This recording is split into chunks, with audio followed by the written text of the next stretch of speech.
Hello guys, in this video I'm going to show you how to share your finances on Wallet. But first I wanted to tell you that don't forget to subscribe, because at 10,000 subscribers I'm going to show you my YouTube revenue statistics and my growth strategy, how you can make money online. So first open the app. After that, click on the three lines at the top of the screen, then scroll down and you can see the group sharing. So collaborate with your partner, family or friends to make better money decisions together. Invite them to join your group.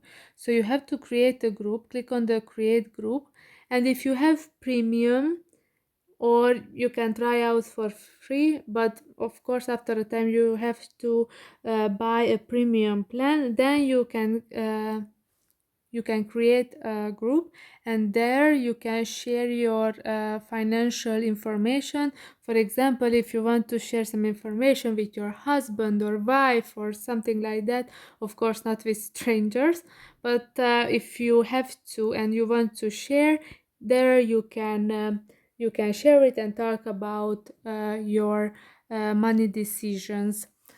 I hope this video was helpful for you. If it was, please consider subscribing and see you in the next one. Bye bye.